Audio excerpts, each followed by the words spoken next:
नमस्कार। आकाशवाणी जयपुर अजमेर से प्रस्तुत हैं प्रादेशिक समाचार।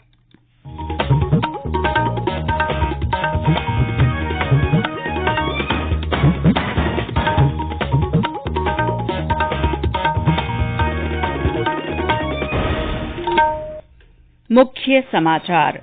प्रदेश में ओमिक्रॉन के 4 और मामले सामने आए। पूरे देश में अब तक 213 मामलों की पुष्टि। संसद के दोनों सदनों की कार्यवाही निर्धारित समय से एक दिन पहले अनिश्चितकाल के लिए स्थगित। कोटा, बारां, करौली और श्रीगंगानगर में जिला प्रमुख और पंचायत समिति प्रधान का चुनाव कल। प्रदेश में तापमान में मामूली बढ़ोतरी के बावजूद तेज ठंड। पाला प्रभावित 8 जिलों में विशेष गिरदावरी के निर्देश। और राज्यपाल कलराज मिश्र ने कहा, देश की नई शिक्षा नीति प्राचीन भारतीय शिक्षा पद्धति से प्रेरित।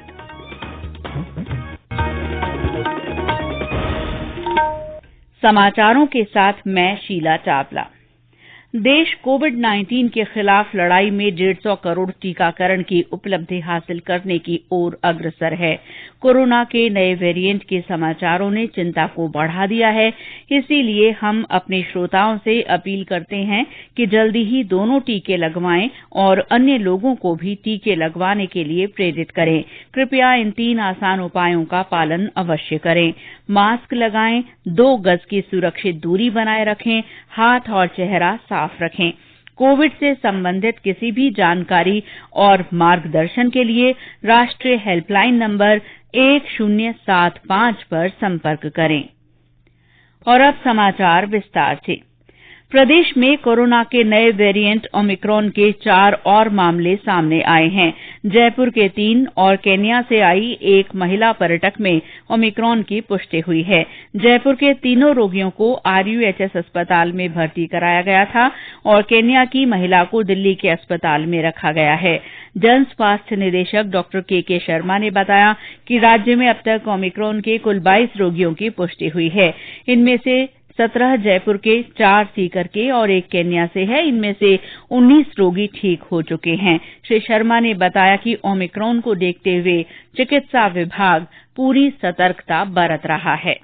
हमने सभी CMHOs को निर्देश दे रखा है कि हमने एक स्ट्रेटेजी अपनाई है, 5-fold स्ट्रेटेजी। उसके तहत कोई भी पॉजिटिव आता है उसका एक जीनोम सीक्वेंस कराएं, उसके कॉन्टैक्ट ट्रेस करें, उसको ट्रीट करें, एप्रोप्रिएट बिहेवियर कोविड के लिए कहें और वैक्सीनेशन के लिए प्रमोट करें। ये नया वेरिएंट आता है, उसकी वस्तुस्थिति पता नहीं रहती, तो अपन तो यही मानते हुए करते हैं कि वेरिएंट है नया और अपन को हाई रिस्क क्रिएट कर सकता है कम्युनिटी में। इसलिए हम ज्यादा से ज्यादा अवेयरनेस करते हैं। कोविड का जो एप्रोप्रिएट बिहेवियर है, 2 गज की दूरी, मास्क लगाना और उसके बाद में हैंड सैनिटाइजर का प्रयोग करना, तो राजस्थान के सभी लोगों को करना चाहिए।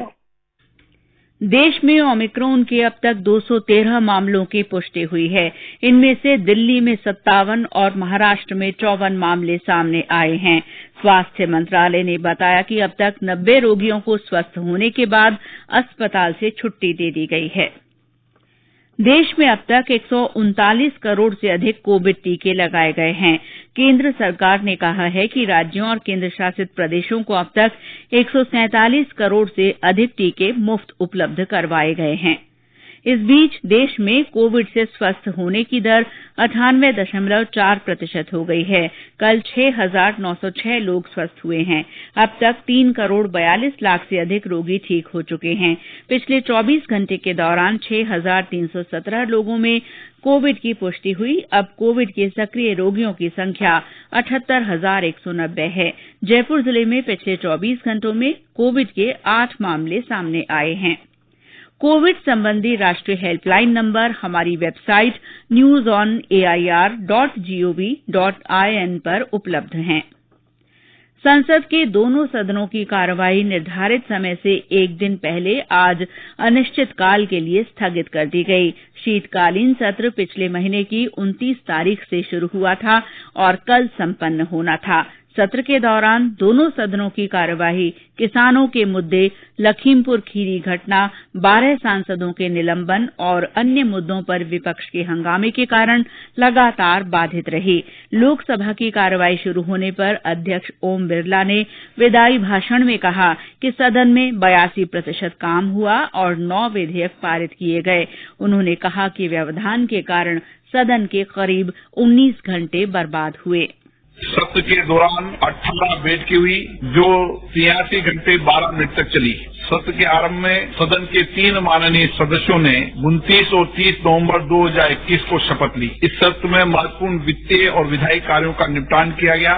वर्तमान सत्र के दौरान 12 सरकारी विधेयक पुरस्कृत किए गए, 9 विधेयक पारित हुए। पारित किए गए कुछ महत्वपूर्ण विधेयक हैं: कृषि विधि निरसन विधेयक 2021, राष्ट्रीय औषध शिक्षा और अनुसंधान संशोधन विधेयक 2021, केंद्रीय सतर्कता आयोग संशोधन विधेयक 2021, दिल्ली विशेष स्थापन संशोधन विधेयक 2021 और निर्वाचन विधि संशोधन विधेयक 2021।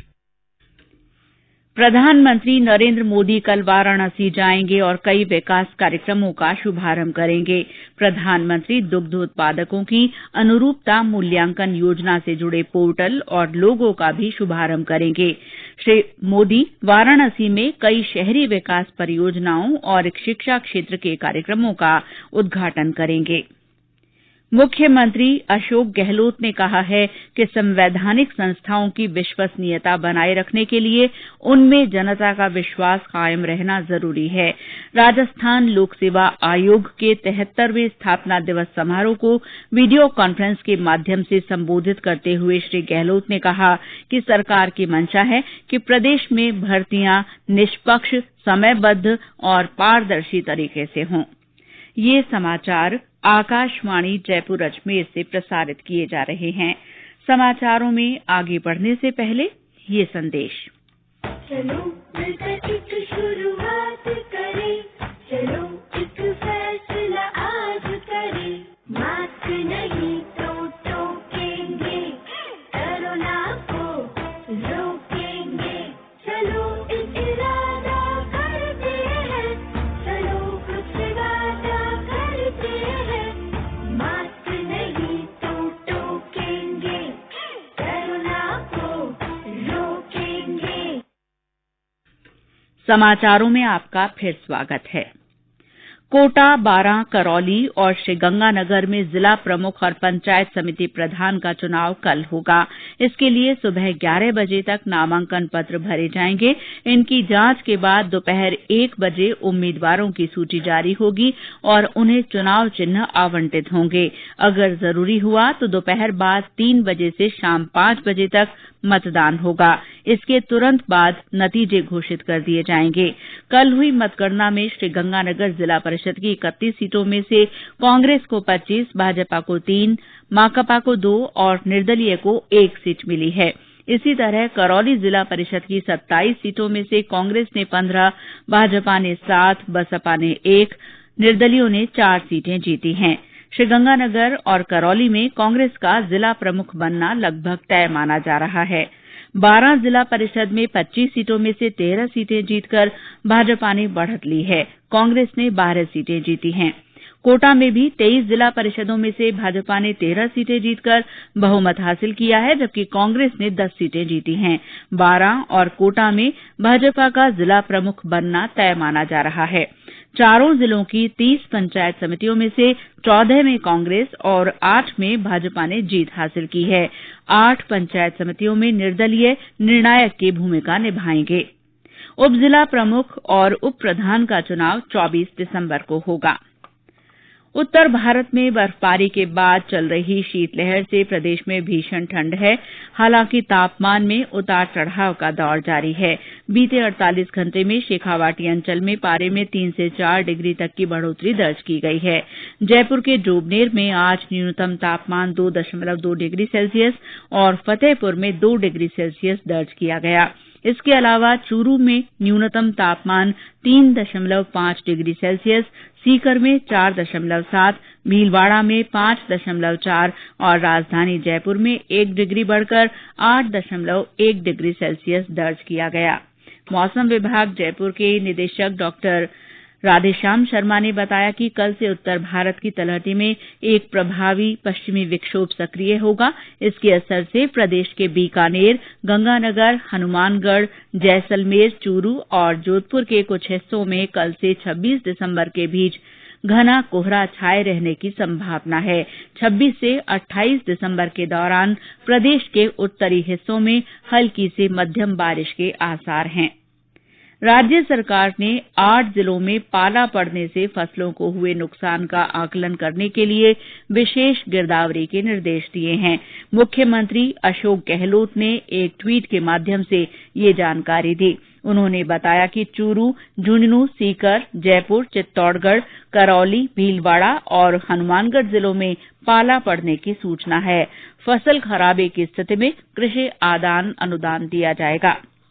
राज्यपाल कलराज मिश्र ने आज उदयपुर में मोहनलाल सुखाड़िया विश्वविद्यालय के 29वें दीक्षांत समारोह में 105 विद्यार्थियों को स्वर्ण पदक और 180 विद्यार्थियों को पीएचडी डिग्री प्रदान की। इस अवसर पर उन्होंने कहा कि देश की नई शिक्षा नीति प्राचीन भारतीय शिक्षा पद्धति से प्रेरित है।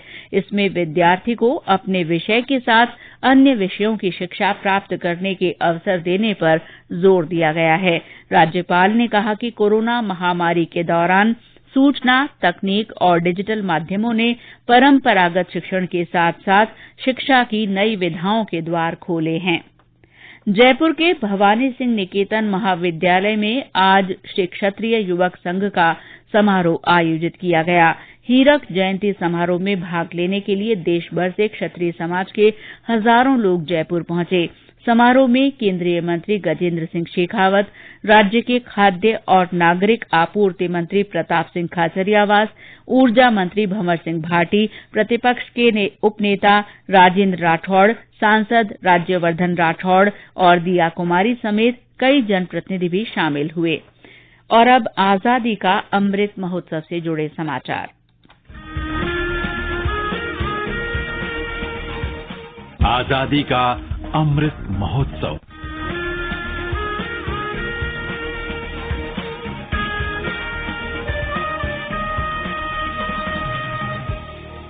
सीमा सड़क संगठन द्वारा आजादी का अमृत महोत्सव के तहत मोटरसाइकिल अभियान के 7वें चरण को आज बाड़मेर से जिला कलेक्टर लोक बंधु ने झंडी दिखाकर रवाना किया। रैली में बॉर्डर रोड्स के कुल 10 राइडर्स भाग ले रहे हैं। अभियान बीकानेर, अमृतसर, फिरोजपुर से होते हुए 25 दिसंबर को दिल्ली में संपन्न होगा। और अंत में मुख्य समाचार एक बार फिर। प्रदेश में ओमिक्रॉन के 4 और मामले सामने आए हैं। पूरे देश में अब तक 213 मामलों की पुष्टि हुई है। संसद के दोनों सदनों की कार्रवाई निर्धारित समय से एक दिन पहले अनिश्चितकाल के लिए स्थगित कर दी गई है। कोटा, बारां, करौली और श्रीगंगानगर में जिला प्रमुख और पंचायत समिति प्रधान का चुनाव कल होगा।